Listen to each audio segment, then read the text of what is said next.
my letter na say wages for engagement.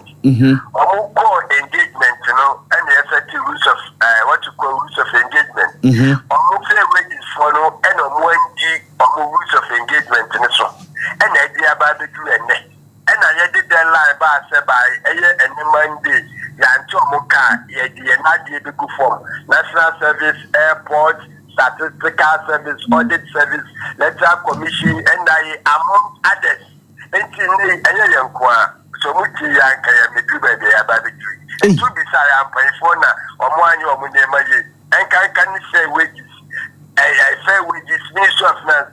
Now, me say wages for na me, that be having no more house, or more who do no more than say. Because the unions, the Ghana, and the PSW, other unions for Ubekono, Mudia Strike, and Openam Wakuya mandate. Namasanda Commission of Finance for which we grant other unions for mandate. They do PSW for Sudia.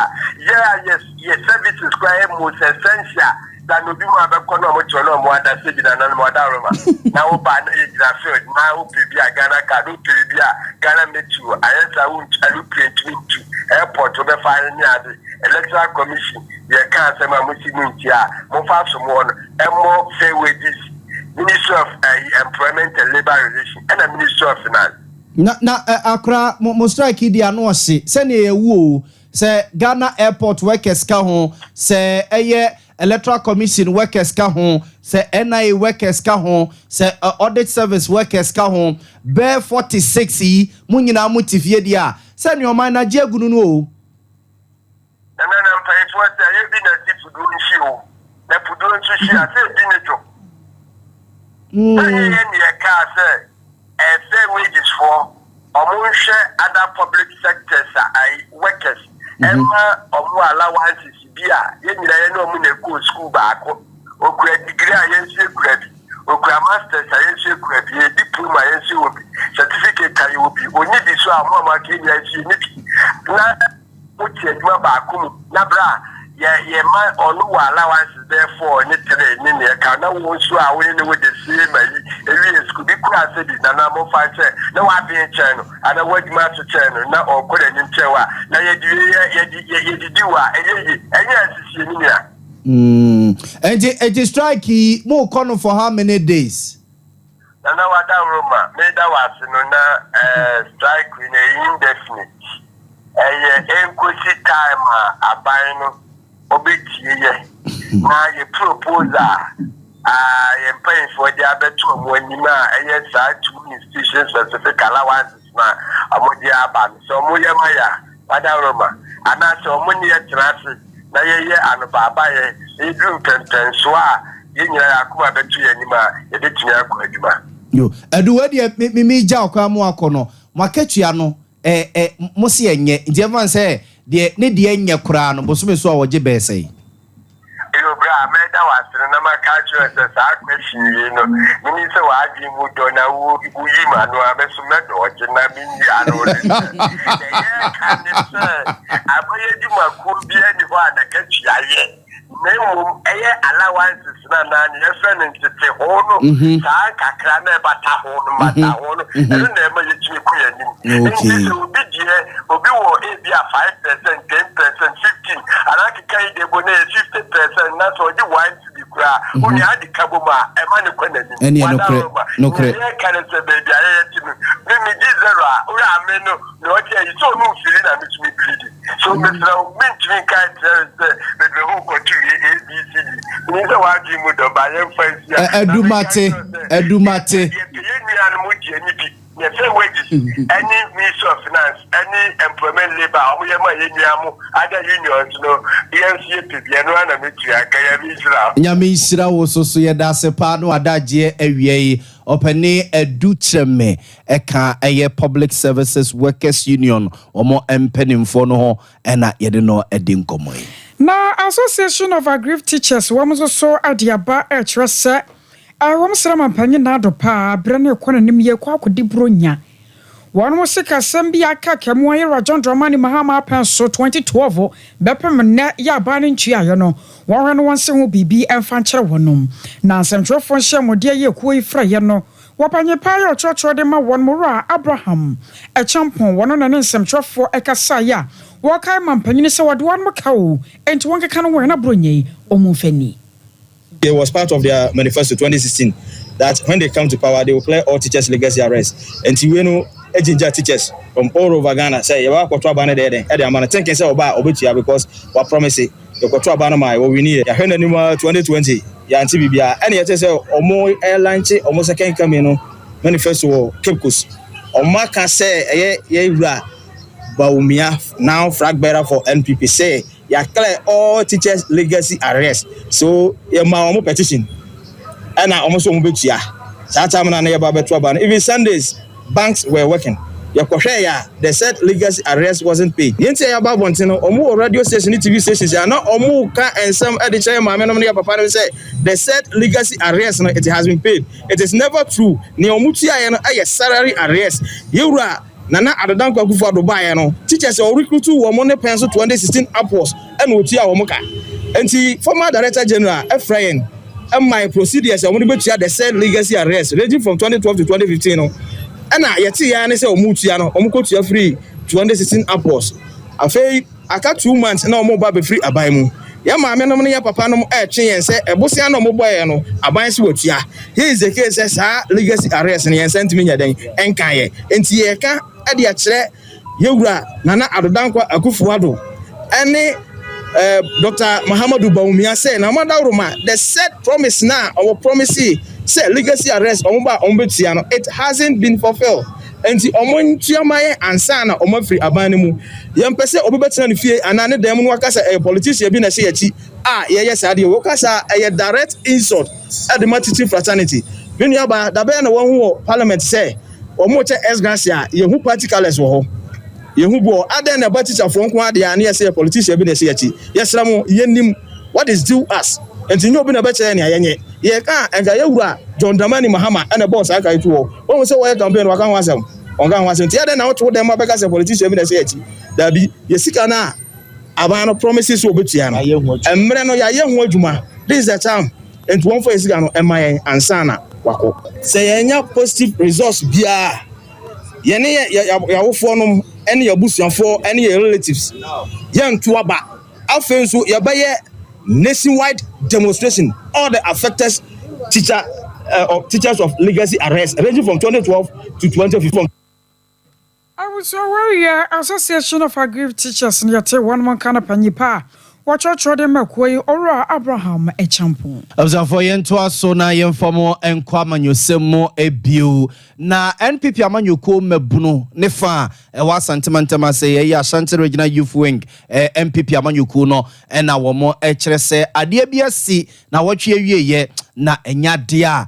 Was a yafane tra ni ebu ye nego so o se ne kire ya Ghana Post for mu yemfisi mu na embra eye dwuma e wo sa asemi ho and say radio station bi wo adwira seche dumase abaton peso so a ye friend na JFM na ja memene da bia se ne omudi nkomo e for mayi wo dwedwuro mayi ho na amanyosam edimo entintiman no wo mo etra se na no memendai edi edwuma na eho eno robi esi ya friend say Osman a okasa de mendisi amanyuku no eko dwumadie no so bie ema ura baako a ye friend Abdul Rahman Hudu soso a ono soso ekasa de men pipi amanyuku no womo ekohie odwumadie no so na omuguso omudi dwuma no a eja we eche na dwene eton na amanyuku eton na amanyuku nsem no a na omohu ade a esi ya enam soma ura Osman no a woye NDC ni etohye MPP ni so ene ehedin a ehemre sibam ni bia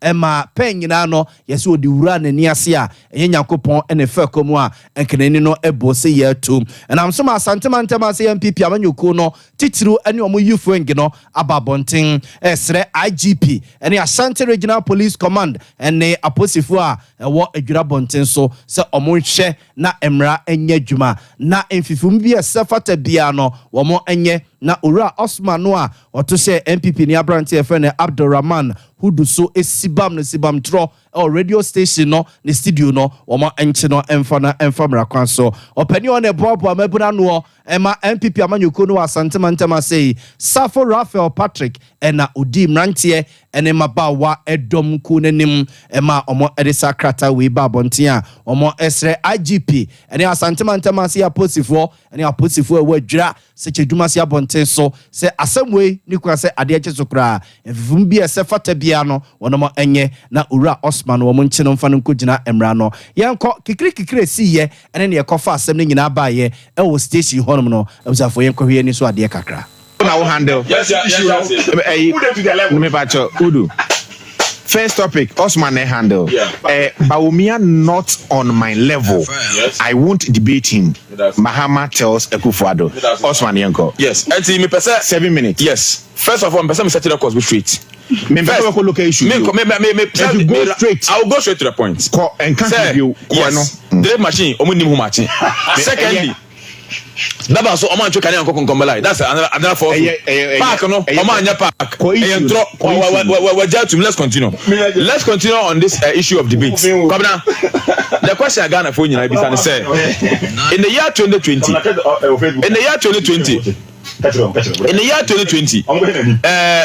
2020 also when my men answer me patcho ye live e Facebook yes ko ho no mo kwa follow our conversation follow conversation no be ya wo bi a obetima hwe oh masa no e ko me patcho no apologize no David tie Osman tie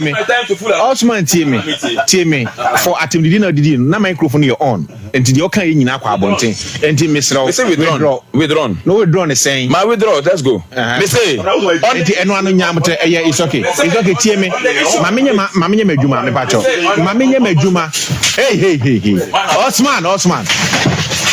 Osman hey pata record me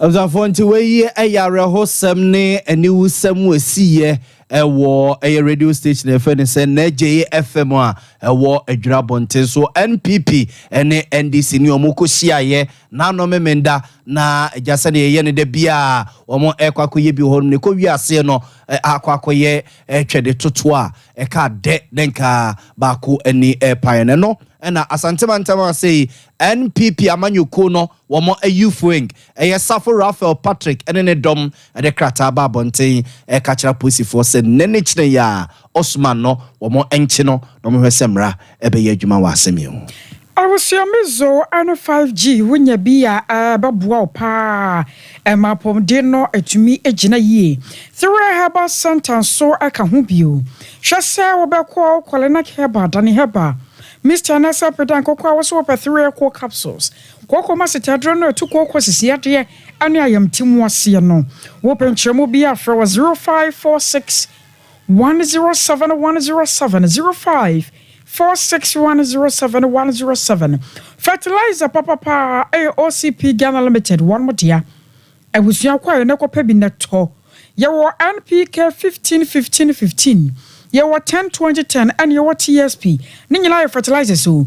Enti kire wono ba no de wodua na yema fertilizer wo de guso a ebeboa wo. Wo kwam ya wo do to fertilizer sa won sabeka bia na sa frɛ 0555 909 437 0555 909 437 Yanko Express Group nchen. Wamuna de to kwan yakwa Canada US China, Holland, UK wanyina no express at one mapem Kumasi asafule pa run about and crying Kanashi First Light 0249 00 04 48 0249 00 04 48 Cloud Internet Wamo boy my internet na jina so enya sam keto ma Wi-Fi CCTV camera may install be from our digital security logs we're posting na nyina da cloud mfo abem se wo top high wo mo na love from din hwani mu obadoma boa 0202 699-110 0202 699-110. I was saying, I 26 October, yay. Liberty Conference, na watch him wasam na making a bus live ampaya eja. Wamani yodu watches and dandan na wayan no, wabejina one na fe yamen was sell what diatom one, wapai dia good maswama na ye, Juma Jubilee Park, and upon Siabasha Sienti Brabie, na by yes, ye pa young kwa China. Imupa service na dear to quino. And now so Juma Dian Yakwadi on Yasam Katokra was so take it to visa.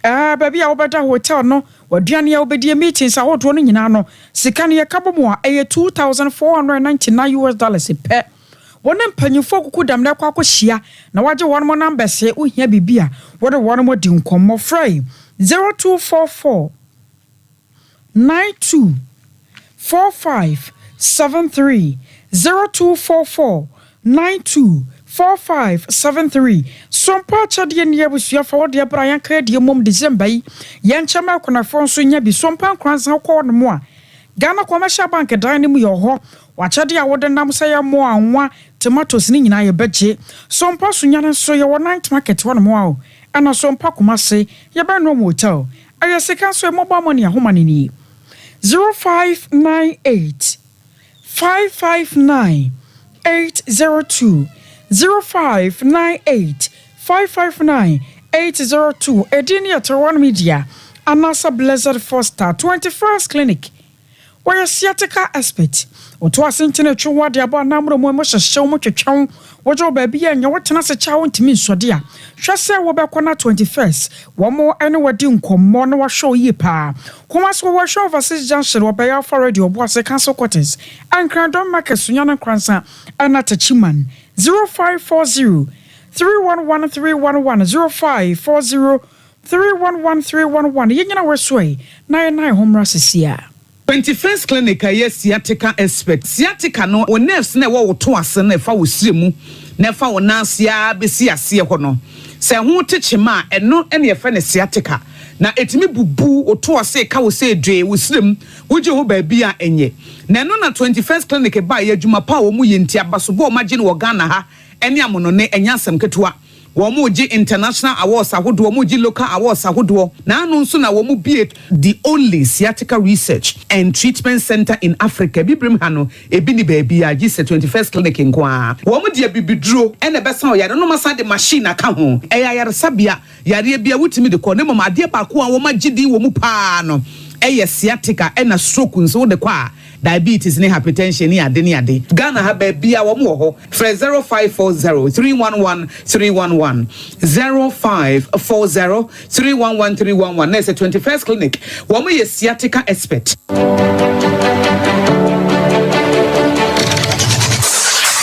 Introducing Mixer 5G Sparkling Drink, a whole new refreshment in a can. Mixer 5G is a tasty non-alcoholic drink. It is a perfect companion for all your events, including parties, weddings, and funerals. It is made with green tea, ginseng, guarana, grapes, and grapefruit.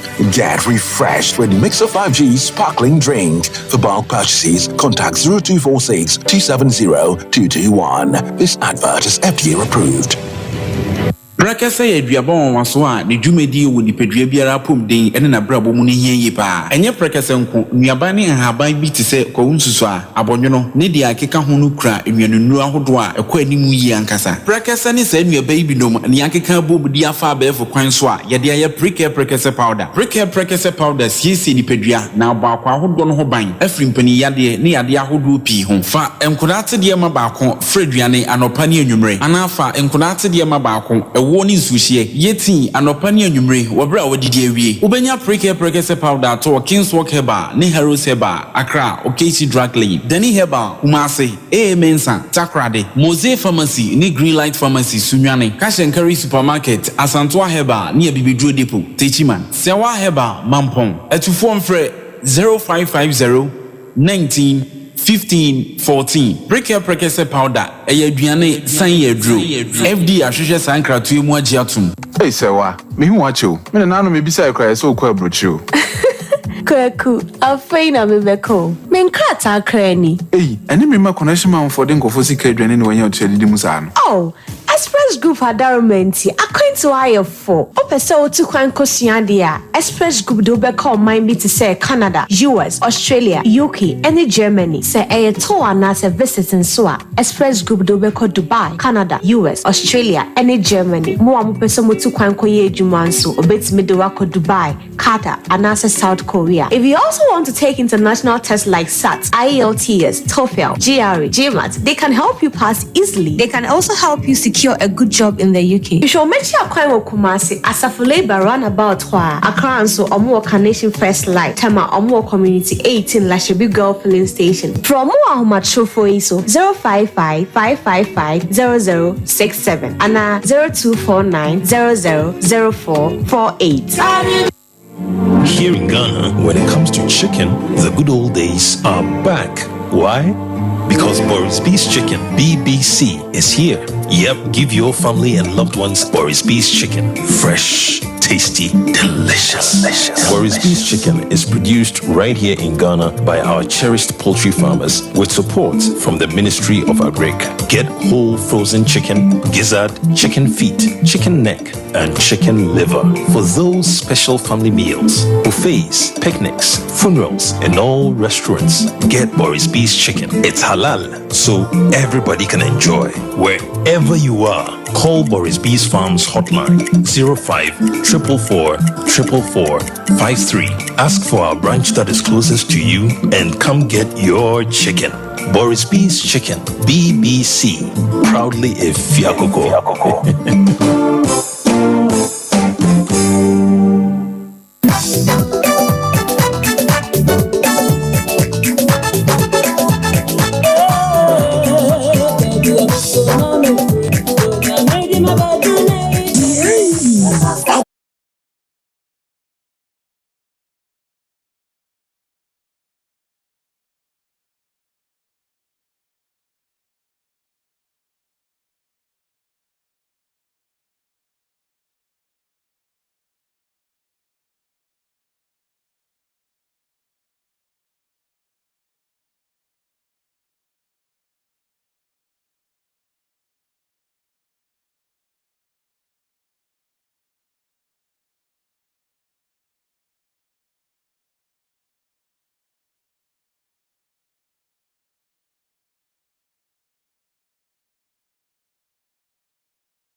Sompa TV, Emma Aketiapa.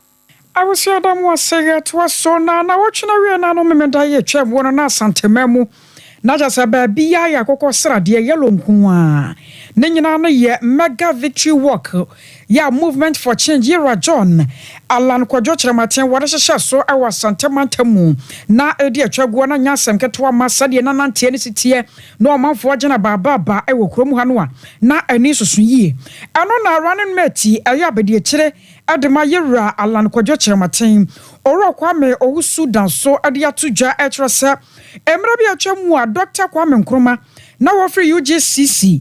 Now I don't know what about CPP. Na Ghana for Antiasie. And Crawfortune one man will be a show so panoa. Now so we are one more ten as a pa. Sano when it's ready will be an opus or done a dear. Now so Babiano was sending to know. Na a camasha one corner. Now want to mean none what dear and that. Yera Alan Kojocha Matentia Watan home. Now I farm and movement for change, you know. Dashi Ghana for Yabetana see. NDC, LPP, Yabasobodai. Na unim, Orala Samatin, Media Maka, Baby Amakobia Sonika, say Onunu the new Kwame Nkrumah of the Republic of Ghana.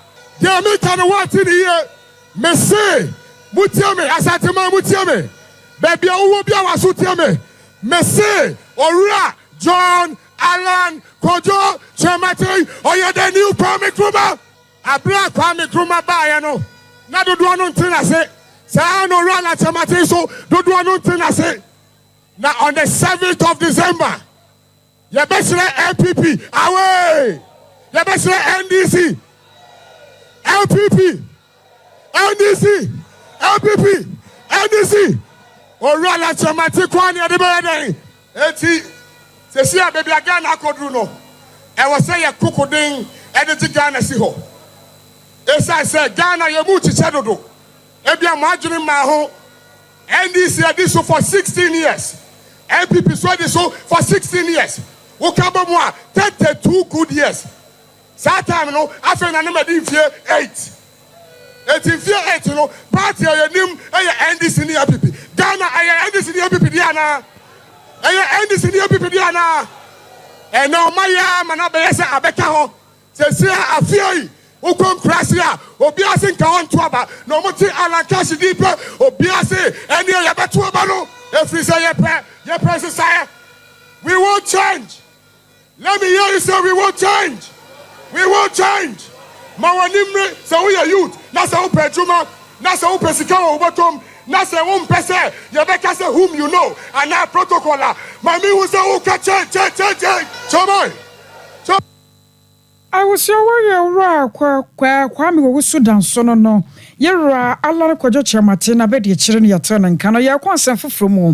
Naza Galam son, once and someone no. A small scale miners say, I'm doing what Jim 1 year, but ye papa. Walk one monster salt, man, cinema, tax force, yeah, what here? So I was sunny a bayer, Galam say, but was Siena Bomatin.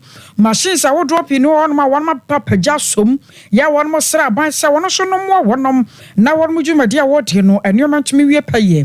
Now, Titanania or Damansia South District, Ghana National Association of Small Scale Miners, no more. Or Kwaku Aboni, ya draw no about money so summer. Or for Saquanya so, add the answer dear to a band when him the Faquanya. Never for so near 2 F. Magudi. Is a small scale money, a factory, I swear. And so you bet Chanamo at your bois bino. Send your bino, and quite intimate. I was saying, so your bois. And your factory, I say, or more was you no more, or more a weird man who feel. And your idea about Chamo or more. And you're not in there, you have conquered the pa, ya Jumadin, at your bois, a Jumano. And that you call what that's so. You call what that's so. You share my shame, Mark about 17. And the pumping machine, yes, she machines in your say no. Jadia chin, and so you call a sama ya offe. Offena now Fonso, and as you say, machine bedroom you. Until you more insurance go concern, what insurance would be a you machine. And watching up on your pair for Saquon so sad and I'm for Sagalam Sequin, one for Munimbi. Your letter, and you command him for now. Almost your winning in answer. Obiaba, you say. Sango phone ya juma wo bia wo ya juma na ya be fra wo ba digital samre ya mra ne se bia di bediwu no betimi abo ama o ha oni to atwa ya meka dia kire small scale man phone nyina se ya wo mansia south ada small scale man mo ba bia no obi anya adwuma de fa mo aban no na aban ne ba ho hihye pa o de be mayen na mayen adwuma no se nya sa wo ya man ne na o tin kra be ka se wo ya wudini anya sa na tie obo okra oni adwuma ne so onim sa ne tie ba moment dey be ka se wo ya man no na wada ne wudini enti samre obi amoa na ye konkudene fa mo aban no go se sango fo ni nyina no omoma nya ma yetumi ne kakra ye mo nya adwuma ba se sia no obuka ko ye se nipa no enkongo ye adwuma no kaka o woni panyini bi no afra no o de be cho no enti ko fra ni panyini bi abe se ukra ya nsoma ana ade ntina ukwa ha ba se tumi ni bi nya ba ye hodi a ye kwaye ni obi a ni chefa wo o si a cho ni ade kokoto a ye de kokoto enti se ba sa na wonhye na samasia ye ma wonya adwuma ora kwa bone no no bone mo ne so sama amansia south man sin small scale miners one of chechira ne agodi one manim yenyana weswe na yefan sam ne nyina ensi koko ave no kejando ya grace akosia somo reverend michael eno chine happy ane Priscilla munyina yadam wase buzi ka ho bi eno ra asante abo benedict wono so yesem fo panyi so betena se a Yakanka ye nana ya obo amale bia boga na me akosuya aje wakode boaten ye na ye besom mo na wiabre ye sorosoko sompa nkomo etoso